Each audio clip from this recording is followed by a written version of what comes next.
नमस्कार, युवा मंच यूट्यूब चैनल पर आप सभी का स्वागत है। मित्रों, जैसा कि आप सब जानते हैं कि GIC-LT के विज्ञापन को लेकर के एक लंबे समय से लोग इंतज़ार कर रहे हैं और ये इंतज़ार की घड़ियां समाप्त नहीं हो रही हैं। ऐसे में प्रश्न बनता है कि आखिर किया क्या जाए, कैसे किया जाए कि GIC-LT का विज्ञापन आ जाए और तमाम जो साथी हैं उनके चेहरे पर एक नई ऊर्जा, नई मुस्कान देखने को मिले। इस पर भी हम चर्चा करेंगे। तो LT GIC की भर्ती को लेकर के जो खबर आ रही है, जो सूचना मिल रही है मित्रों, उसको मैं यही बताना चाहूँगा कि अभी इसमें समय लगेगा। समय क्यों लगेगा? क्योंकि आप सब जानते हैं कि निदेशालय और शासन के बीच में इसकी फाइलें यूं ही उलझ गई हैं कि जिसके बारे में स्पष्ट कह पाना संभव नहीं है। इस बात को आप लोग समझिए। और हमारा आपका जो संघर्ष भी है, इस कदर नहीं है कि हम सरकार पर बेहतर दबाव बना सकें, इस कदर भी नहीं है कि हम शासन पर अपना प्रभाव दिखा सकें, इस कदर भी दबाव नहीं है। ये अलग बात है कि हम लोग आंदोलन करते हैं तो उसका कुछ न कुछ अंश हम लोगों को मिलता है।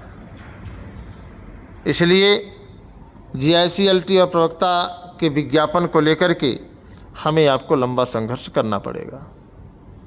हमें इस बात को लेकर के आश्वस्त नहीं होना है कि विज्ञापन आ रहा है, मई में आएगा, जून में आएगा, जुलाई में आएगा, अगस्त में आएगा, सितंबर में आएगा। यह सिलसिला लगभग 7 वर्षों से लगातार चला आ रहा है।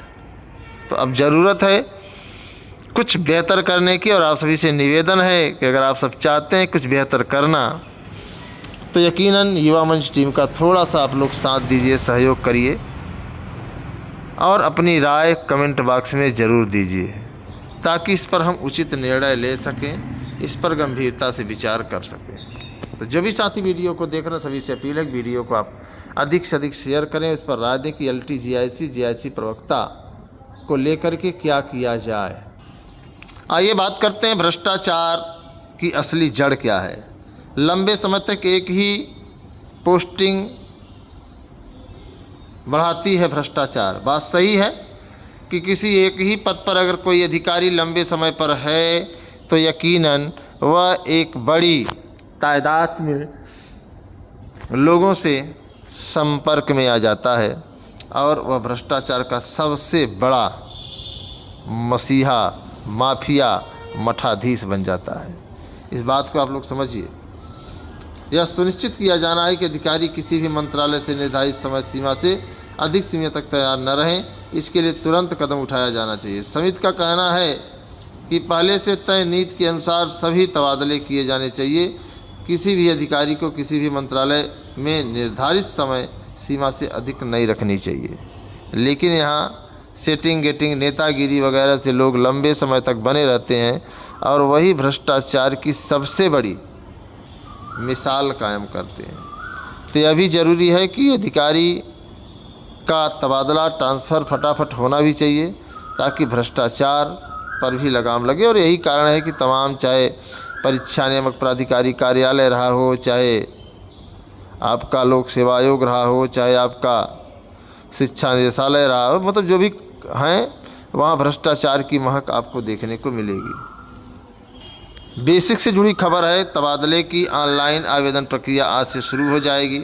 अंतर जनपदीय के मंगलवार, अंतः जनपदीय के आवेदन बुधवार से ही होंगे। तो इस पर आप लोग ध्यान दें। बुधवार बृहस्पतिवार चल रहा है, आवेदन होगा। आप लोग आवेदन करिए, जो भी चयनित साथी हैं। दीदी, आप यहाँ से अंदाजा लगा लीजिए कि यूपी पुलिस, मैं PCS की तैयारी कर रही थी और मेरा था कि मैं डिप्टी जेलर ही बनूंगी।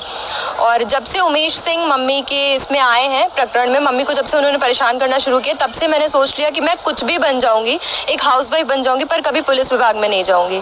इतनी गंदी सिचुएशन है यहाँ की। और मुझे लगता है कि जब मम्मी को चीज़ें नहीं मिल रही, और ऐसी कितनी महिलाएं होंगी जिनका शायद रोज़ रेप होता होगा, वो रोज़ कंप्लेन करती होंगी, पर उन पर कुछ भी नहीं होता होगा।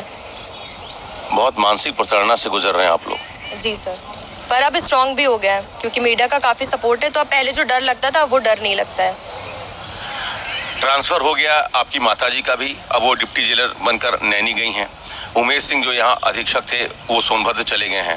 आपको अभी भी लगता है कि उमेश सिंह इस पूरे मामले को प्रभावित कर रहे हैं? जी बिल्कुल कर रहे हैं, क्योंकि अगर उनके खिलाफ एफआईआर नहीं हो रही है तो इसका मतलब है कि वो बहुत ज़बरदस्त रूप से प्रभावित कर रहे हैं। क्योंकि हम लोगों ने इससे पहले भी विभाग में एप्लीकेशन दी थी और उसमें हम लोगों ने साफ साफ कहा था कि हमें जान का खतरा है। उस चीज़ को 3 महीना हो गया पर आज तक कोई भी कार्रवाई नहीं हुई। अगर मैं अभी यहाँ पर कहूँ, बिल्कुल नहीं जाना है। मैं डिफेंस की कोई भी जॉब कर लूँगी, नॉन डिफेंस कर लूँगी, but police not at all. मेरा यूपी पुलिस का क्रैक भी हुआ था पर मुझे नहीं जाना है। अब पुलिस की नौकरी में नहीं, बिल्कुल नहीं। और मैं सजेस्ट करूंगी लड़कियों को कि मत आओ, बहुत गंदगी है, बहुत गंदगी। यहाँ हर एक दरिंदा भूखा है, खासकर अधिकारी। अगर मुझ पे इस मामले में कोई मुझसे कहता है कि मैं गलत बोल रही हूँ तो बिल्कुल गलत नहीं बोल रही हूँ। आज जितनी भी पुलिस वाली कांस्टेबल हो, महिलाओं हो, वो मेरी बात सुन रही होंगी ना तो उन्हें लग रहा होगा कि लड़की सही बोल रही है। मेरी मम्मी डिप्टी जेलर है, उनके कंधे पे 3 स्टार है, कोई उठाई गिर ऑफिसर नहीं है। वो 28 साल की मेहनत है उनकी, जो आज उनको 3 स्टार लगे हैं। कुछ कोई पैसा दे के भर्ती नहीं हुई है, वो सचिवालय में भी पहले काम कर चुकी है। बहुत मुश्किल से वो यहाँ पे आई है। जब उनके साथ ऐसा हो रहा है तो भगवान जाने महिला कांस्टेबल के साथ क्या ही होता होगा। आप भी थे साथ में, आप उनके वकील हैं। जी जी, क्या तो सुना आपने, ये हैं डिप्टी जेलर की बेटी। इनकी पीड़ा सुनकर के इन्होंने जो ऐलान किया है, हालांकि हम पुलिस प्रशासनिक विभाग में कार्य तो नहीं किए हैं, लेकिन कई ऐसी घटनाएं सुनने में आई हैं, देखने में आई हैं, लोगों ने इसको बताया भी है। तो कहीं न कहीं एक बड़ी घटना है, इसे हमें आपको सोचना चाहिए। और सच्चाई यही है मित्रों कि हमारे देश में क्या चल रहा है, क्या नहीं चल रहा है, इसके बारे में आपको स्पष्ट रूप से पता है। लेकिन यह है ज़रूर, इस बहन ने जो कहा है कि वाकई में महिलाओं को पुलिस की नौकरी नहीं करनी चाहिए, तो बात है। लेकिन रोजी रोजगार के लिए, अपने जीविकोपार्जन के लिए, अपने परिवार के भरण पोषण के लिए रोजगार और नौकरी तो चाहिए ही चाहिए। तो कहीं न कहीं अपने परिस्थितियों से लड़ना भी चाहिए और परिस्थितियों का डटकर सामना भी करना चाहिए। और नया आधुनिक युग है। फिलहाल इस बहन की पीड़ा पर आपको क्या कहना है, आप कमेंट बॉक्स में ज़रूर बताएं। आज विशेष बता दें कि शिक्षक कर्मचारी आज मनाएंगे काला दिवस। आज 1 अप्रैल है और सभी लोग काला दिवस मना रहे हैं। और किस लिए मना रहे हैं? ओपीएस, ओल्ड पेंशन स्कीम को लेकर के, पुरानी पेंशन बहाली को लेकर के जितने भी तमाम शिक्षक साथी हैं, कर्मचारी हैं, सभी ने एक बड़ा अभियान चलाया है। और युवा मंच टीम की शुभकामनाएँ हैं कि आप इस अभियान में सफल हों। और चाहे बीटीसी के संघ अध्यक्ष हों, चाहे बीएड के संघ अध्यक्ष हों, चाहे ओपीएस के हों, मतलब सभी लोगों ने ठाना है कि आज अटेवा के पुरानी पेंशन बहाली अभियान में शामिल होंगे।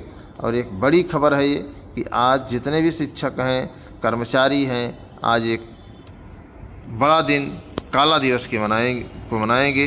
अप्रैल का पहला दिन है, ऐसे लोग काले दिवस के रूप में मनाने जा रहे हैं। तो आपकी क्या राय है? आप वीडियो को शेयर करें, अधिक से अधिक साथियों को बताएं, ताकि हम आपसे आगे इस मुद्दे पर चर्चा कर सकें। धन्यवाद।